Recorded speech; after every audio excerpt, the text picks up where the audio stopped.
Kursi belakang sudah penuh. Tuan Su, kabar buruk. Semua perusahaan yang bekerja sama dengan kita tiba-tiba memutus kontraknya. Wajah asisten itu penuh dengan kecemasan, dan ini adalah pertama kalinya keluarga Su memiliki masalah besar. Perusahaan yang saat ini masih bekerja sama dengan keluarga Su juga mencari celah perusahaan. Kita dianggap telah melanggar kontrak dan dia mau menuntut kompensasi. Sekarang mereka semua berkumpul di lobi perusahaan untuk membicarakannya. Apa yang harus kita lakukan? Su Haikang tiba-tiba berdiri. Kakek Su memutar matanya dan pingsan lagi.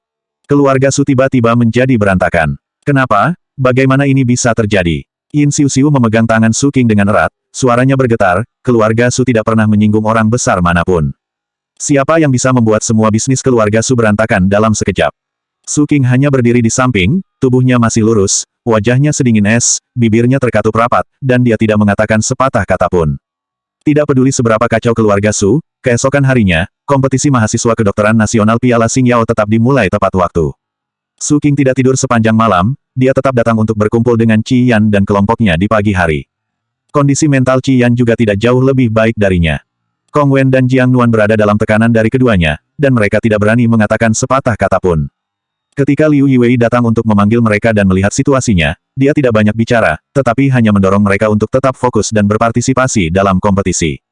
Pada hari kompetisi, mereka semua benar-benar tidak bisa berpikir jernih dan hanya bisa fokus untuk sekadar berpartisipasi saja. Dibandingkan dengan kelompok Qi Yan, kelompok Qi Gui jauh lebih tenang. Karena Sun Yanyan meminta cuti terus-menerus demi merawat ibunya, Chu Jia dan Yi Rui menyerah jika harus bersaing demi mendapatkan peringkat tertinggi. Mereka hanya menganggap kompetisi ini sebagai kesempatan untuk belajar lebih banyak, dan tidak ada tekanan psikologis sama sekali. Ketiganya tertawa dan mengikuti Qi Gui keluar dari pintu hotel. Ketika mereka melihat ke depan, mereka melihat Fusi yang berdiri tidak jauh dari sana. Fusi bersandar malas di pintu mobil warna hitam di belakangnya. Kaki Fusi yang panjang terlipat secara acak, dia mengenakan pakaian kasual yang terlihat sederhana dan mantel panjang berwarna biru tua.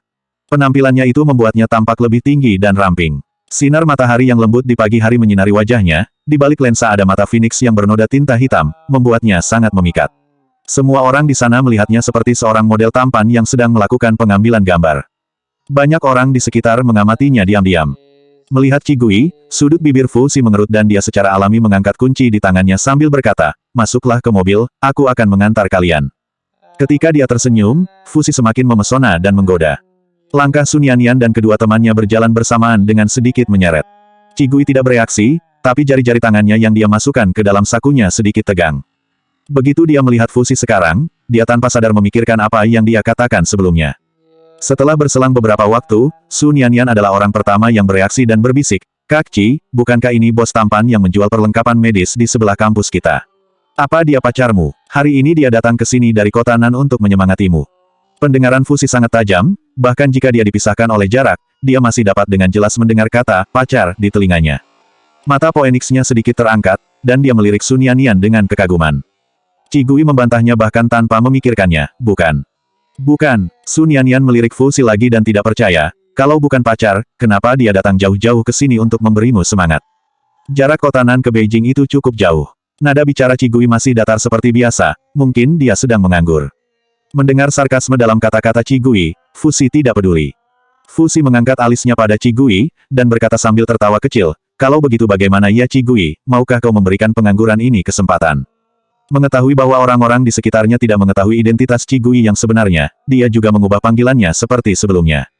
Qi Gui diam saja. Dalam keadaan yang banyak orang seperti ini, Qi Gui tidak ingin dikelilingi oleh orang-orang yang berdiri di depan pintu mobil, sehingga dia langsung berjalan ke mobil dalam diam. Fusi dengan tenang membuka pintu belakang mobil. Ketika Qi Gui hendak menuju kursi belakang, Sun Yanyan tiba-tiba mendorong Qi Gui menjauh dan menarik Chu Jia dan Yi Rui untuk duduk di belakang. Fusi mengerti bahwa Qi Gui tidak ingin mengungkap identitas aslinya, sehingga dia memilih mobil biasa. Tidak ada banyak ruang di belakang mobil, dan begitu Sun Yanyan, Chu Jia dan Yi Rui duduk, kursi itu langsung penuh. Sun Yanyan mengangkat kepalanya dan berkata dengan polos, "Kak Qi, maafkan aku, kau tidak bisa duduk di belakang, kau pergilah ke kursi penumpang di depan ya." Apa gunanya wajah tampan saja? Qi Gui terdiam melihat tingkah laku Sun Yanyan. Fusi diam-diam memuji Sun Yanyan mengedipkan mata ke arahnya. Qi Gui melirik Sun Yanyan dengan ringan, berbalik dan berjalan menuju kursi penumpang di samping pengemudi. Sun Yanyan sedikit mengangkat bahunya. Jika itu adalah seseorang seperti Su King, aku pasti tidak akan melakukan hal ini. Tapi, dia seorang bos yang menjual perlengkapan medis, apa benar-benar cocok untuk Kak Qi? Su Nianyan berpikir bahwa Fu Xi adalah orang yang sangat lembut dan perhatian kepada Qi Gui, dia bahkan punya toko, keluarganya pasti tidak akan kekurangan uang. Tidak peduli apa yang orang lain pikirkan, dia terlihat sangat cocok untuk Qi Gui. Qi Gui duduk di dalam mobil, mengencangkan sabuk pengamannya, lalu Fu Xi juga duduk. Dia melirik Qi Gui, dan melihat bahwa dia duduk di sana dengan tenang, tangannya secara alami diletakkan di pangkuannya, matanya sedikit terkulai, dan bulu matanya yang panjang membuat bayang-bayang di bawah matanya. Itu sama seperti saat mereka pertama kali mereka bertemu. Namun, pada saat itu, Fu Xi hanya menganggap gadis ini lucu dan dia hanya ingin menggodanya. Sekarang hubungan mereka berkembang sampai ke titik ini, sungguh tidak pernah dia bayangkan sebelumnya. Namun, meskipun dia tidak terlalu memikirkannya, rasanya itu juga tidak buruk. Fu Xi menyipitkan matanya sedikit, menarik kembali pikirannya, dan menyalakan mobil. Tempatnya tidak jauh dari hotel, hanya butuh sekitar 5 menit dengan mengendarai mobil. Ketika Qi Gui dan beberapa orang turun, sudah ada mahasiswa dari universitas lain di tempat tersebut.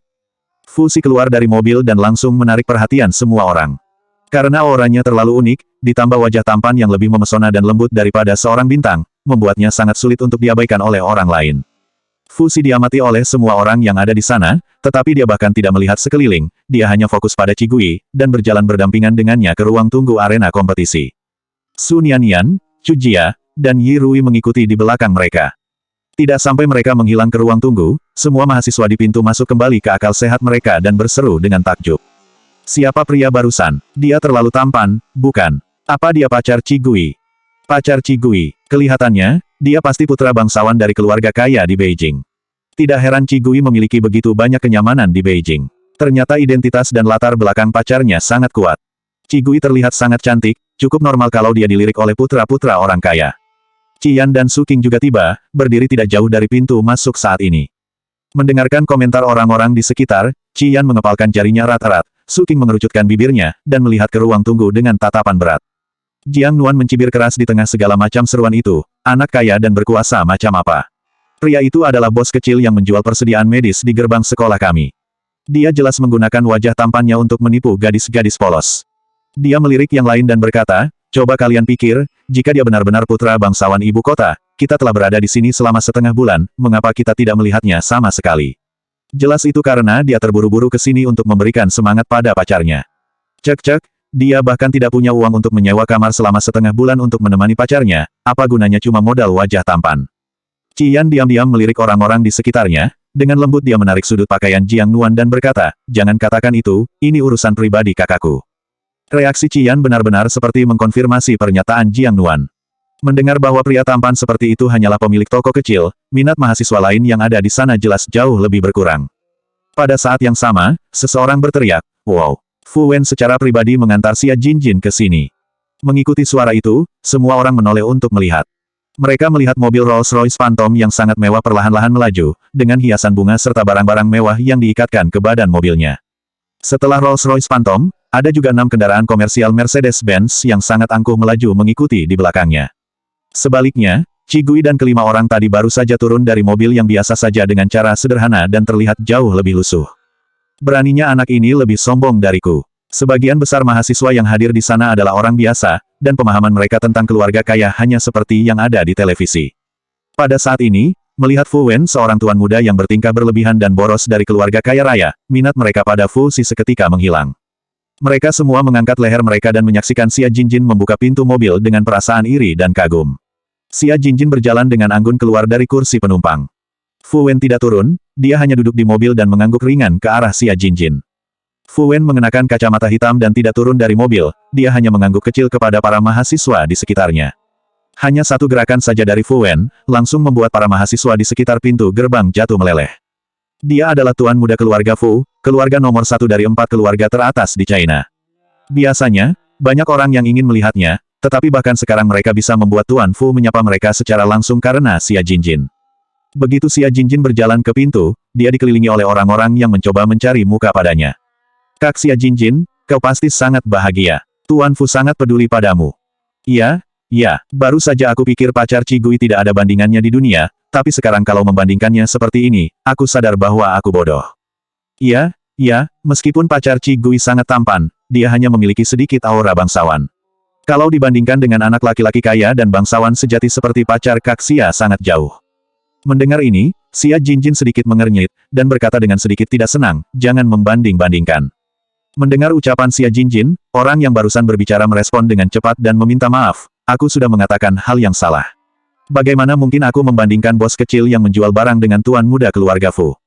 Pada saat yang sama, setelah Fusi mengantar Qi Gui ke ruang tunggu, dia berjalan keluar tanpa memedulikan mereka. Begitu dia berjalan ke pintu, dia mendengar kalimat tadi. Fusi pun kebingungan. Matanya beralih ringan dari arah Xia Jinjin, dan melirik mobil mewah di luar pintu. Mobil itu menarik perhatiannya dan mata Phoenix-nya sedikit menyipit. Beraninya anak ini, Fu Wen lebih sombong dariku. Fusi memasukkan tangannya ke dalam saku jaketnya dan berjalan dengan malas ke arah mobil-mobil mewah itu. Fusi melangkah perlahan untuk mendekat ke sana dan suara-suara di sekitarnya berangsur-angsur menghilang, semua orang memandangnya. Orang yang baru saja berbicara dengan Xia Jinjin bergumam dengan ragu, apa yang ingin dilakukan pacar Qi Gui?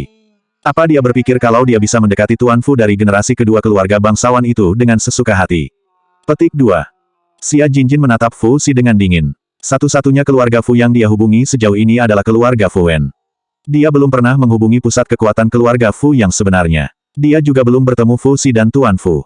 Ketika Xia Jinjin melihat Fu Si pada saat ini, dia hanya mengagumi penampilannya sedikit, lalu berbalik dan memasuki ruang tunggu. Aku akan masuk dulu, jangan buang waktu kalian untuk hal-hal yang membosankan seperti itu. Mendengar ucapan Xia Jinjin, mahasiswa dari Universitas Huaxia yang mengikuti Xia Jinjin segera pergi, namun yang lain masih berdiri di tempat itu.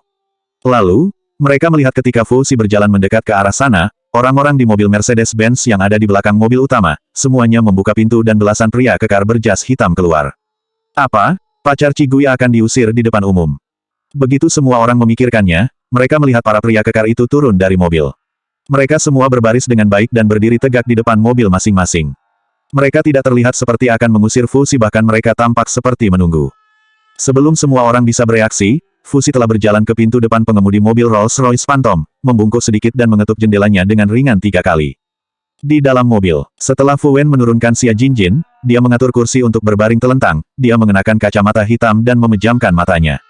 Mendengar jendela mobilnya diketuk, pikiran pertamanya adalah ada seorang mahasiswa yang berani datang untuk mendekat. Wah, kualitas pengawal saat ini semakin buruk. Fu Wen duduk dengan tidak sabar, bersiap membuka mulutnya untuk memaki orang yang mengetuk kaca mobilnya.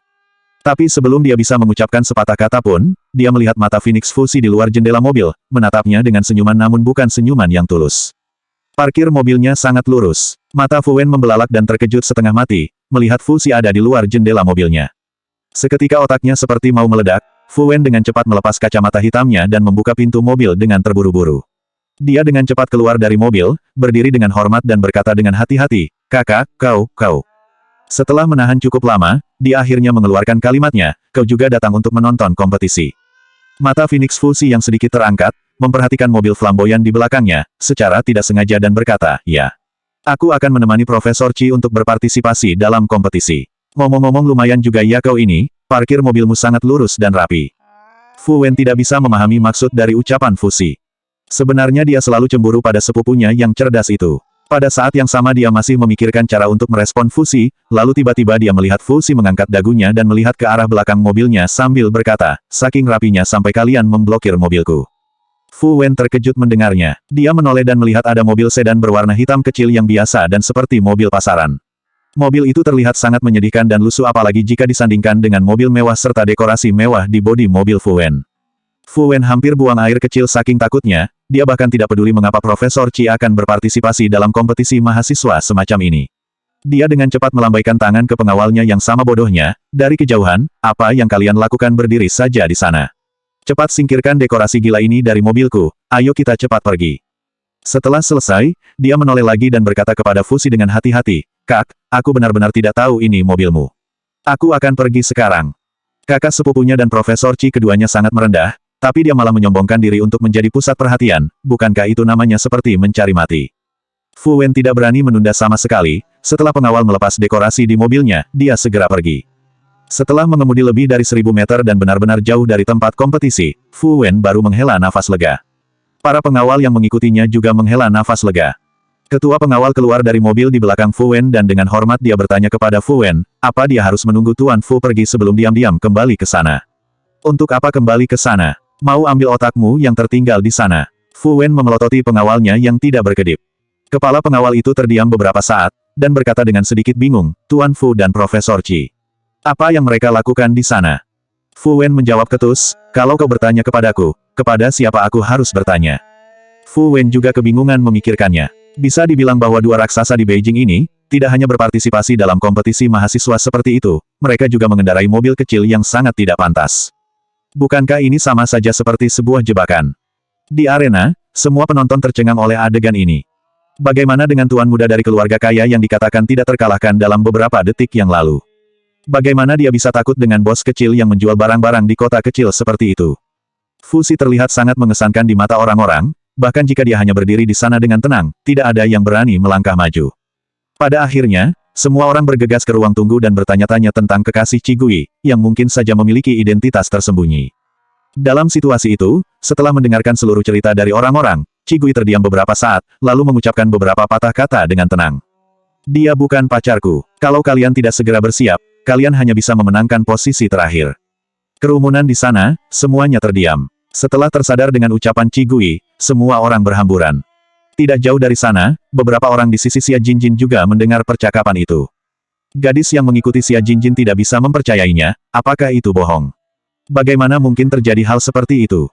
Xia Jinjin melirik ke arah Qigui dengan ringan, dan berkata dengan acuh tidak acuh, mungkin Fu Wen takut seseorang akan memulai perkelahian, dan orang itu mungkin hanya ingin mengobrol. Begitu, iya, gadis itu mengalihkan pandangannya dari Qigui, aku juga merasa itu tidak mungkin. Mereka tidak melihatnya dengan mata kepala sendiri, sehingga tidak mungkin mereka bisa membayangkan pemandangan itu hanya dengan imajinasi mereka saja. Kompetisi hanya berlangsung selama 1 hari. Setelah pertandingan berakhir, mereka akan kembali ke universitas masing-masing dan menunggu hasil akhir. Hanya 3 tim teratas yang perlu kembali ke Beijing untuk berpartisipasi dalam upacara penghargaan. Dan ini adalah liburan musim panas. Tidak apa-apa bagi mahasiswa untuk pergi ke kampus setelah kompetisi. Qi Yan dan Su Qing meminta cuti dan kembali ke rumah keluarga Su. Qigui memilih untuk tetap tinggal di Beijing, dan Sun Yanyan juga tinggal. Pada akhirnya, Liu Yiwei membawa Chu Jia dan Yi Rui kembali ke kota Nan.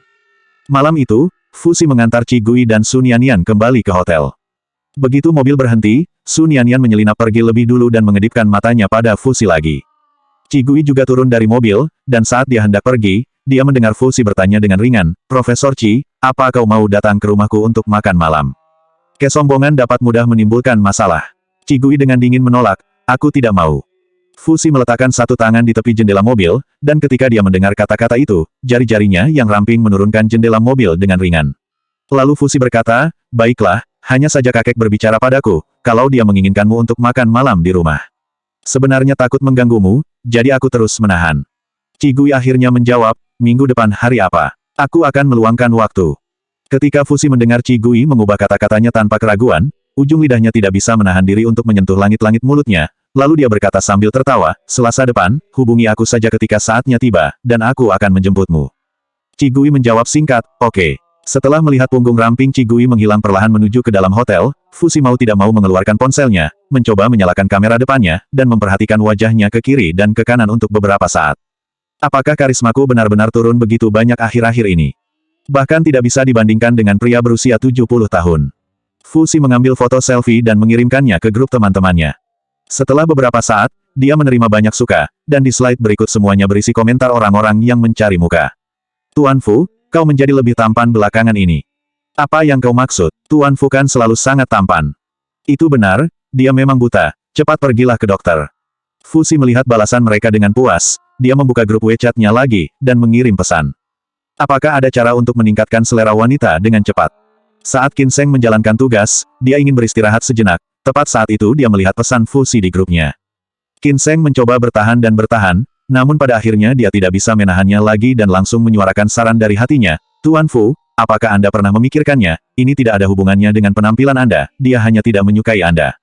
Detik berikutnya, Qin Sheng menerima pesan notifikasi, Anda telah dikeluarkan dari obrolan grup. Qin Sheng diam-diam meletakkan ponselnya. Benar saja, dia tidak bisa bermain ponsel selama jam kerja.